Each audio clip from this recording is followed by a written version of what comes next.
बिस्मिल्लाहिर्रहमानिर्रहीम वल्आदियाति ज़बहा फल्मूरियाति क़दहा फल्मुगीराति सुबहा फ़अथरन बिही नक़आ फ़वसतन बिही जमआ इन्नल इंसान लिरब्बिही लकनूद व इन्नहु अला ज़ालिका लशहीद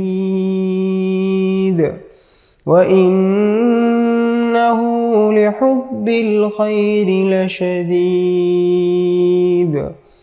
अफला यअलमु इज़ा बुअसिर मा फिल क़ुबूर व हुस्सिल मा फिस सुदूर इन्न रब्बहुम बिहिम यौमइज़िन लख़बीर सदक़ल्लाहुल अज़ीम। उन घोड़ों की कसम जो हाँफते हुए दौड़ते हैं, फिर सुम मार कर पत्थरों से चिंगारियाँ निकालने वालों की, फिर सुबह की वक्त गारत कर देने वालों की, फिर उस वक्त गुबार उड़ाते हैं, फिर उसी वक्त दुश्मन के लश्कर में घुस जाते हैं। बेशक इंसान ज़रूर अपने रब का बड़ा नाशुक्रा है, और बेशक वो इस बात पर ज़रूर ख़ुद गवाह है, और बेशक वो माल की मोहब्बत में ज़रूर बहुत शदीद है। तो क्या वो नहीं जानता जब वो उठाए जाएंगे, जो कब्रों में हैं और जो सीनों में हैं वो खोल दी जाएगी। बेशक उनका रब इस दिन उनकी यकीना खूब खबर रखने वाला है। बिस्मिल्लाहिर्रहमानिर्रहीम। अस्सलामुअलैकुम। इनाम रमज़ान में आप नाज़रीन को खुश आमदीद। मैं हूँ आपकी मेज़बान उरूज बीबी और मैं हूँ हसन अहमद। नाजरीन, ये महीना रमज़ान का महीना है और इसकी बहुत सी बरकतें हैं। बिलाशक रमज़ान करीम इस्लामी रिवायात का एक अहम महीना है जो हर साल मुसलमानों के लिए खुसूसी अहमियत रखता है। बेशक ये महीना इस्लामी तक़वीम का महीना है और इस महीने का बड़ापन इस बात को जाहिर करता है कि हर मुसलमान के लिए ये एक अहम और अहमियत का बाइस है। बिल्कुल, ये महीना इतना मुबारक महीना है। इस महीने की कुरान मजीद में फजीलतें बयान कर दी गई। इस महीने की हम फजीलत का इस तरीके से भी जायज़ा ले सकते हैं कि इस महीने में कुरान मजीद को नाजिल किया गया। ये महीना इतना मुबारक महीना है। इस महीने में अल्लाह रब्बुल इज़्ज़त जन्नत के दरवाज़े खोल देता है और अपने बंदों की बख्शिश के लिए ज़रिए मुहैया करता है, जिससे बंदा फ़ायदा उठाता है और अपने रब के करीब होता है। और जब रब के करीब होता है तो रब्बा खुश होता है, और जब रब्बा खुश होता है तो दुनिया और आखिरत दोनों संवर जाती है। अल्लाह ताला से हमेशा इंसान को चाहिए, अल्लाह ताला से जब भी मांगे तो अल्लाह की ज़ात को मांगे। कि शायर खूब कहता है कि तुझसे मांगूँ मैं तुझी को कि सभी कुछ मिल जाए। 100 सवालों से यही एक सवाल बेहतर है। रब्बा कोई तुझसे कोई कुछ मांगता है, इलाही मैं तुझसे तलबगार तेरा। रब से जब भी मांगे, रब की ज़ात मांगे। और खुदा की कसम, रब काबा की कसम, जब रब इज़्ज़त की ज़ात बंदे को मिल जाए तो समझें सब मिल गया, क्योंकि जब देने वाली ज़ात ही मिल रही है तो और क्या चाहिए इंसान।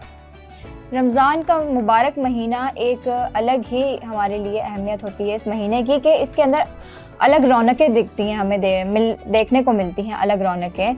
और जैसे कि आम दिनों में हमें वो चीज़ें नहीं मिलती कि हमारी एक रूटीन सेट हो जाती है कि हमने अफ्तारी के लिए, सहरी के लिए उठना है, ये करना है, वो करना है, तो ये सब कुछ हमें आम दिनों में मैसर नहीं होता। बिल्कुल, इस महीने की जो रौनक है वो अपने ही आप एक मिसाल है कि मैं अभी भी जब हम रात में जैसे मैं अपने घर से अपने सेट पर आता हूँ तो देखता हूँ कि गली मोहल्लों में और जिस तरीके से नाइट मैच का नौजवान तबका जो एहतमाम करता है और जिस तरीके से ये रौनक होती है, गली गली चप्पे चप्पे पे रौनक है। चाहे वो सहरी का वक्त हो, चाहे वो इफ्तार का वक्त हो, चप्पे चप्पे पे अल्हम्दुलिल्लाह ये रौनक का सिलसिला जारी और ये आखिरी रमज़ान तक ये जारी और सारी रहेगा। और ये नौजवान पे लोग बड़ी तनकीद करते हैं कि क्रिकेट खेल रहे हैं, भाई क्रिकेट क्यों खेल रहे हैं? तो कम से कम वो एटलीस्ट इससे ये क्रिकेट खेलने की उनकी एक सबसे बड़ी दलील है कि कम से कम वो जो शाम में इसलिए क्रिकेट नहीं खेल रहे क्योंकि वो रात में खेल रहे हैं, तो शाम में उनका रोज़ा होता है। तो ये सबसे बड़ी दलील है उनकी रात में क्रिकेट खेलने की। और ये रौनक होती है, ये रौनक हमारे दिल का सुकून है। और ये अल्लाह करे ये रमज़ान जो है हमें ये दुआ मांगनी चाहिए, और बुज़ुर्गान दीन कहते हैं ये हमें दुआ मांगनी चाहिए कि ये जब भी रमज़ान आए कि अल्लाह से ये दुआ मांगो कि ये रमज़ान आखिरी रमज़ान ना हो।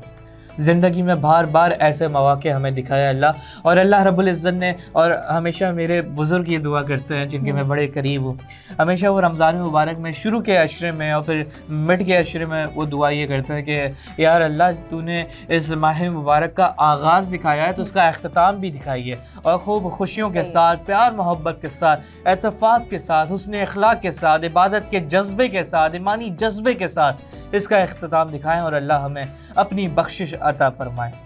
हमारे साथ मौजूद हैं हमारी नात ख्वां अमल। बिस्मिल्लाह करें। मेरा दिल बदल गफिल बदल दे, मेरा दिल बदल दे, मेरा दिल बदल दे। सुभान अल्लाह, सुभान माशाअल्लाह, अल्लाह। क्या कहना है भाई, वाह।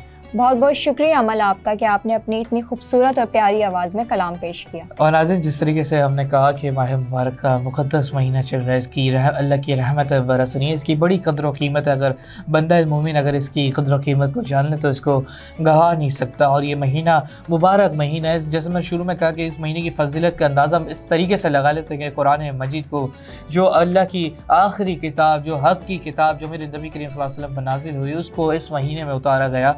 तो सोचें इस महीने की कितनी फजीलत होगी। आज हम अपना 13वीं सहरी करने जा रहे हैं, और अब से कुछ देर बाद हम अपना 13वां रोज़ा रखेंगे। तो हमें चाहिए कि हमने जितने रोज़े रख लिए और जितने रोज़े बचे हैं उसको अल्लाह की बंदगी में गुजारें, और अल्लाह के सही मानों में अल्लाह का बंदा बंदी बनकर खुलूस के साथ, ईमान के साथ, ज़ौक़ और शौक़ के साथ, इस ईमानी जज्बे के साथ हम इस इबादत को सरअंजाम दें। क़यामत के दिन मुझे हदीस, आपसे जब मैं मुखातिब हूँ तो मुझे हदीस याद आ गई जिसका महफूम ये है कि क़यामत के दिन रोज़ा और कुरान मजीद ये दोनों आएंगे सफारिश के लिए। पहले रोज़ा आएगा और कहेगा यार रब, मैंने तेरे बंदे को पूरा दिन भूखा प्यासा रखा तेरे हुक्म के खातिर, मैं उस बंदे के हक़ में मैं तुझसे सफारिश करता हूँ या रब इसको माफ़ कर दे। और फिर आएगा कुरान मजीद, या रब, मैंने रातों को इसको जगा के रखा, दिन में इसको थका के रखा तेरे लिए, और इसकी मैं सफारिश करता हूँ कि तू इसको माफ़ कर दे। और हदीस मुबारक में रसूलुल्लाह सल्लल्लाहु अलैहि वसल्लम फरमाते हैं कि अल्लाह ताला इन दोनों की जो सफारिश होगी उसको मंजूर कर लेंगे और बंदे मोमिन को जन्नत में भेज देंगे। तो नाज़रीन, यहाँ वक्त हुआ एक छोटे से ब्रेक का। ब्रेक के बाद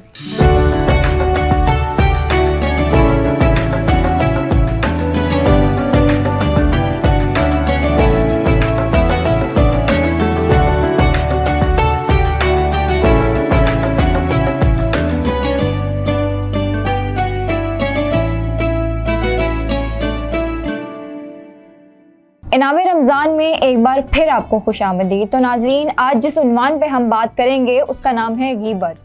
गीबत किसी शख्स की अदम मौजूदगी में की हुई बदगोई, गैर हाजिरी में ऐबों को बयान करना और उसके पीठ पीछे बातें करने को कहते हैं गीबत। जो इंसान हमारे सामने मौजूद नहीं है, या हमने हमारी थोड़ी देर पहले किसी इंसान से मुलाकात हुई, हमने उसके बारे में कुछ सुना या कुछ किया, और हमने वो वाली बातें जो है किसी और इंसान के सामने आके हमने उसको बयान करना शुरू कर दी हैं, तो उसको भी एक गीबत कहते हैं कि हमने किसी की बातें किसी तक पहुँचाई।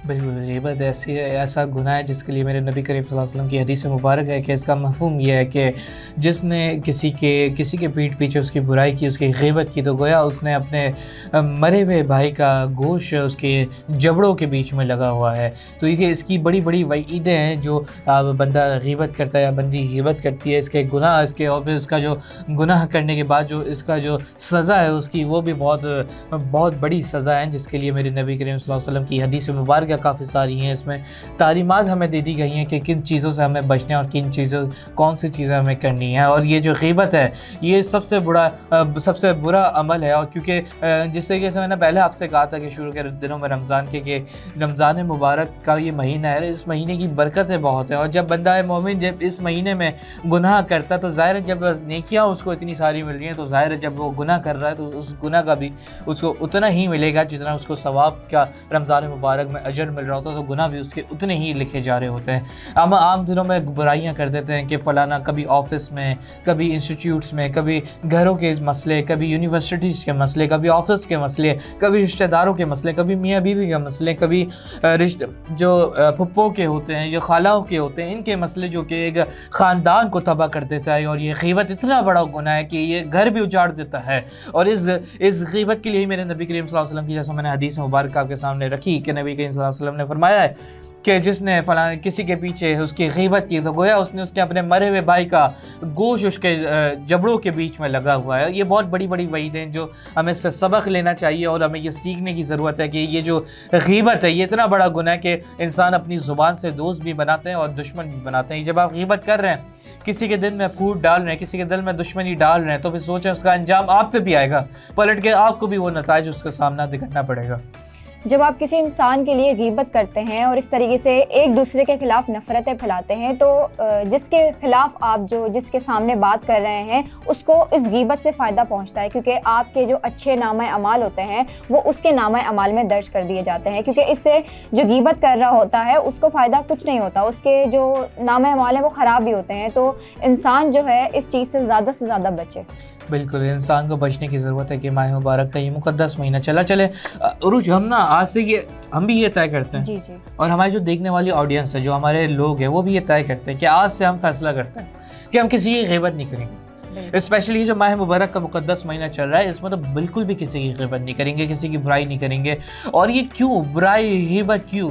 ये मैं समझता हूँ इंसान अगर इतना ही बहादुर है तो वो मुँह पे बोले, पीठ पीछे बोलने वाले को बहादुरी नहीं कहते। और ये जो रमज़ान का महीना है, इसमें अगर हम अपनी आदत डाल लें तो इंशाल्लाह तवक्को करें अल्लाह से, अल्लाह की ज़ात से, कि गैर जब आम रमज़ान के बाद जब आम ज़िंदगी होगी उसमें भी हम ऐसी चीज़ें नहीं करेंगे जिससे लोगों को तकलीफ़ हो, जिससे रिश्ते टूटे, जिससे दिलों में नफ़रत पैदा हो। हमें कोशिश करनी चाहिए चीज़ की। और बुजुर्गान दीन बड़ा ये इस पर जोर देते हैं कि जब इंसान से कोई गुनाह हो रहा होता है, एक छोटा सा अमल आप भी करते हैं, हम भी करते हैं और देखने वाले भी करते हैं, कि इंसान से जो गुनाह हो रहा होता है, वट जो भी गुनाह हो, जैसे ग़ीबत है, चुगली है, या फिर काम चोरी है, या फिर वट जो भी है, आपसे जो भी गुनाह हो रहा है, अल्लाह रब्बुल इज़्ज़त से मांगे, या रब मुझे फ़लाना गुनाह मुझसे रोज़ाना होता है, या अल्लाह इस गुनाह से छुटकारा दे दे।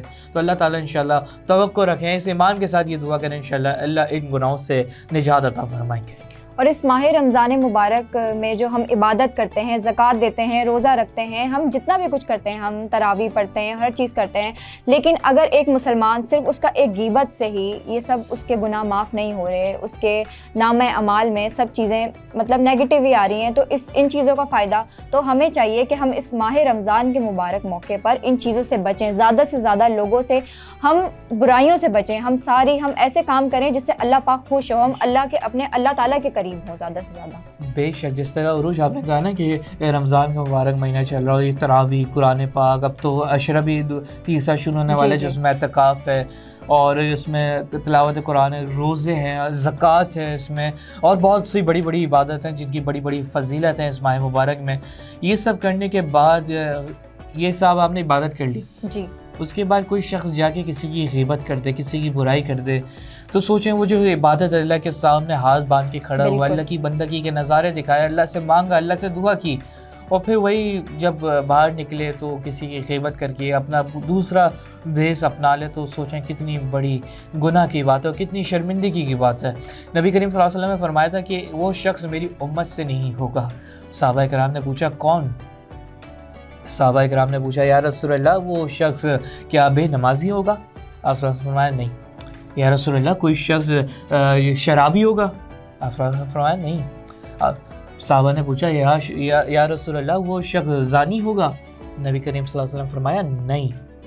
तो साहबा ने पूछा या रसूलल्लाह वो कौन शख्स होगा? तो नबी करीम सल्लल्लाहु अलैहि वसल्लम ने फरमाया, मेरे आका ने फरमाया, हम सब के नबी ने फरमाया कि वो शख्स वो होगा जो धोखा देता होगा। और ये एक तरह से धोखा ही है। ये जब आप किसी की सामने आप मीठे बने हुए हो, सामने आप वाह वाह सुभान अल्लाह क्या कहने, फिर पीठ के पीछे जाके उस शख्स की बुराई करना, उस शख्स को नीचा गिराना, लोगों के सामने उस शख्स को नीचे गिरा देना, ये सबसे बड़ी ये धोखे वाली बात है। और ये इससे भी कड़ियाँ मिलती हैं कि वो शख्स हमारी उम्मत से नहीं हो। नबी करीम सल्लल्लाहु अलैहि वसल्लम फरमाया वो मेरी उम्मत से नहीं होगा जो धोखा देता हो। ये भी धोखे की कैटेगरी में आता है, गिबत करना के सामने आपने वाह की और पीठ के पीछे जाके उस बंदे का पत्ता काटा, उस बंदे को बुरा भला कहा, दूसरे के सामने उस बंदे की नीचे दिखाने की कोशिश की। किसी इंसान के अंदर जो है, हम ऐप टटोलने को भी गीबत कहते हैं, कि हम कभी गैदरिंग्स में जाते हैं या बाहर कहीं पे भी घूमने के लिए जाते हैं तो हम लोगों को जज करते हैं, मतलब हम दूर से बैठ के ऑब्जर्व करते हैं कि, और हम सिर्फ उनकी पॉजिटिव साइड नहीं, हम उनकी नेगेटिव साइड को देखते हैं और हम उनको दूसरों को बताते हैं कि यार ये देखो ये कैसी है या ये कैसा है, इस तरीके से। तो ये भी हमारे गीबत में शामिल होता है कि हमने एक इंसान की अंदर ऐप तलाश करके उसको दूसरों तक पहुंचाया। बिल्कुल, मैं सोचता हूँ कि उन लोगों का हशर क्या होगा जब वो किसी इज़्ज़तदार की इज़्ज़त को उछालते हैं। बेशक इज़्ज़त देने वाली ज़ात तो रब्बे करेंगी, वो हर चीज़ पर कादिर है, वो इज़्ज़त देने पर भी कादिर है, वो इज़्ज़त लेने पर भी कादिर है, वो हर चीज़ पर कादिर है। लेकिन मैं सोच रहा हूँ उनका हशर क्या होगा जो लोगों की इज़्ज़त उछालते हैं, गिबत करते हैं और चुगलियाँ लगाते हैं और दुनिया वालों की नज़र में उसको नीचे गिराते हैं। तो नाजरीन, हम अपनी नशरियात को आगे बढ़ाते हैं। हमारे साथ मौजूद हैं उम्मे ऐमन। तो उम्मे ऐमन, हमें अपडेट्स दीजिए। जी तो नाजरीन, आज हम मौजूद हैं कराची के मशहूर इलाके बहादुराबाद की चार मीनार चौरंगी पर। ये चौरंगी खूबसूरत तर्ज तामीर का शाहकार है। इसको चार मीनार चौरंगी इसलिए कहा जाता है कि इसकी तामीर हैदराबाद की मशहूर चार मीनार मस्जिद की तरफ की गई है। 2015 में इस चौरंगी को दुनिया की खूबसूरत चौरंगियों की फहरिस्त में शामिल किया गया है। यहाँ करीब ही बहुत सी मार्केटें हैं जहाँ ज़रूरत का सब सामान मिलता है। आइए बात करते हैं मार्केट में मौजूद ख़रीदारों से कि वो रमज़ानों के हवाले से क्या ख़रीदारी करने आए हैं। लेकिन हालात ऐसे हैं कि शॉपिंग तो फिर दूर की बात हो गई, बस कुछ आइटम लेना होता है जो लेने के लिए आता हूँ, तो वो तो महंगाई की वजह से नहीं ले सकते। आप चिकन के रेट देख लें क्या चल रहे हैं, गोश्त के कोई भी आप ख़रीदने जाएँ तो उसके क्या हिसाब चल रहा है आप खुद देख लें। तो गरीब आदमी यानी कि तनख्वाहदार तबका किस तरह खरीदेगा। पिछला रमज़ान और इसमें कोई फ़र्क नहीं है, क्योंकि इस वक्त जो क्या नाम है गिरा फरोश वगैरह जो आपको पता है सरगर्म होते हैं, वो सारे मामला आपको पता है कि रमज़ान आते ही रेट के हर मामला शुरू हो जाते हैं, बिल्कुल हाई हो जाते हैं। केले जिस तरह के आप देखते हैं, भले आप 100 रुपये के 4 दर्जन या 3 दर्जन मिलते थे, अभी 100 रुपये के 1 दर्जन, 100 रुपये के 1 दर्जन भी नहीं मिलता है। ये हिसाब है। और भी बहुत तमाम चीज़ों पे मसले हो रहे हैं और किसी के यानी कोई में अमल दखल है नहीं किसी का।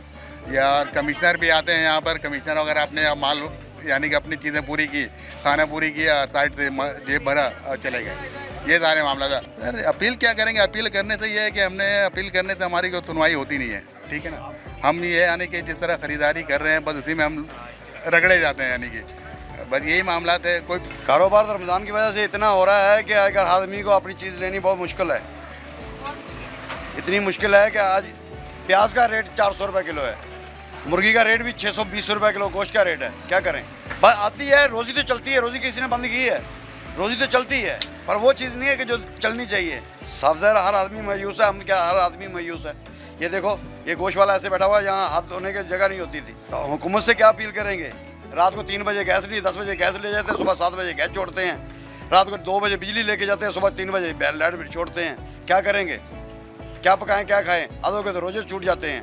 आज किसी हर इलाके में जाके चेक कीजिए, 10 बजे लाइट बंद हो जाती है और गैस 9 बजे ले जाते हैं, 9:30 बजे, सुबह 6 बजे छोड़ते हैं। क्या करेंगे, मायूस क्या है कि ज़िंदगी अजाब है, तांबा बनी हुई है। और है कि सबसे मेन चीज़ है कि कोई भी एक चीज़ एक कड़ी नहीं है।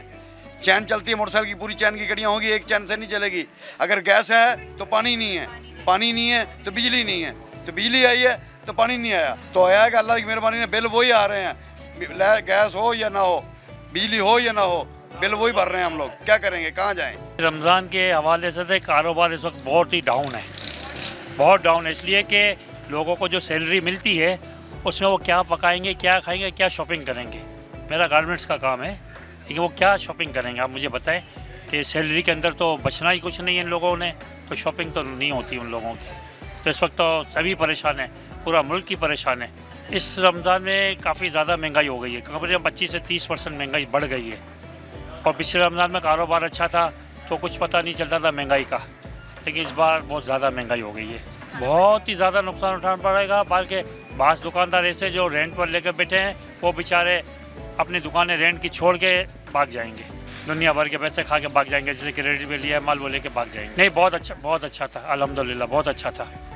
लेकिन इस बार कोई इतना अच्छा नज़र नहीं आ रहा है कारोबार, लेकिन अल्लाह गफूरुर रहीम है, तो वो सबको रोज़ी का राज़िक है, वही देने वाला है, तो वही दे रहा है रोज़ी सबको, खा पी रहे, अल्हम्दुलिल्लाह शुक्र है अल्लाह का।